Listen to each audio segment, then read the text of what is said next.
I'm joined now by one of the senators who led that revolt in the Kavanaugh hearing today, Democratic Senator Kamala Harris of California.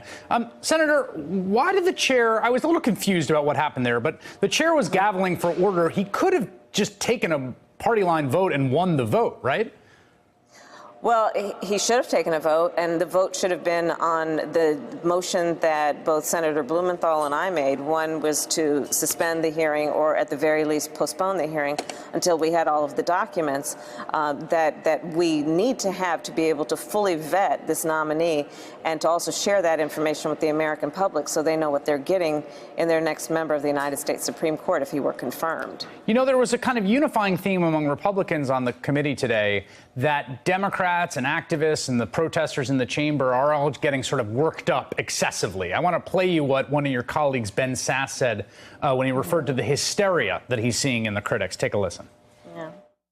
People are going to pretend that Americans have no historical memory, and supposedly there haven't been screaming protesters saying women are going to die at every hearing for decades. So the fact that the hysteria has nothing to do with you means that we should ask, what's the hysteria coming from?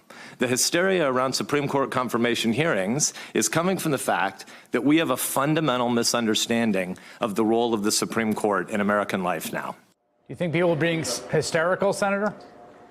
Well, I think we've got a couple of issues, Chris, with that. One, I think it's a mistake to refer to women who are using their voice to protest, a flawed process to refer to them as hysterical. There's a whole line of discussion and writings on how the word hysteria has been used to talk about women who own their power. So putting that piece aside, I'll say that this was a hearing that we held today where we were given 15 hours to review 42,000 pages of documents. It's a hearing where there are 100,000 pages of documents that no other president has done this, but this president has applied executive privilege to deny us the ability to have access to those documents.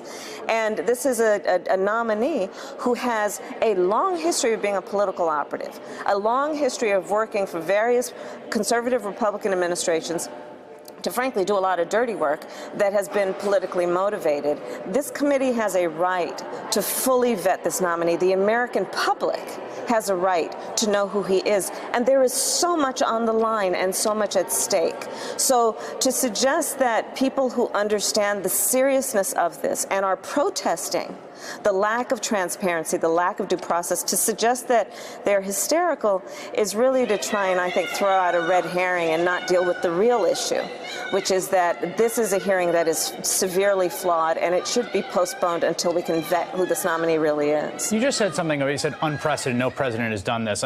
People, I think, can sometimes get lost in the back and forth over documents. What here is most troubling to you, or what's unprecedented?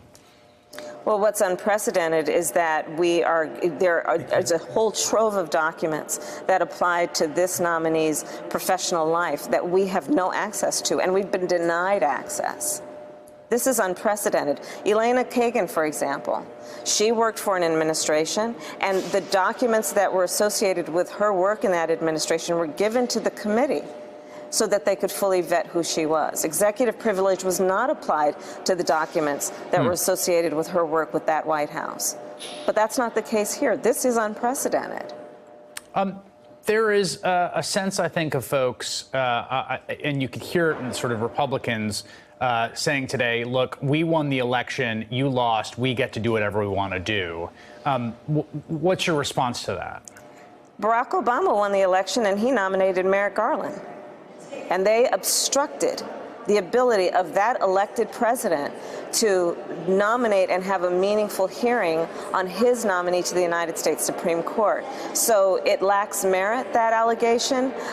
It is actually, it's an empty point, at least as applied to the Republicans who were presented with a nominee by a president of the United States, and that nominee was Merrick Garland, and they wouldn't even give him an interview and one-on-one meetings, much less a hearing.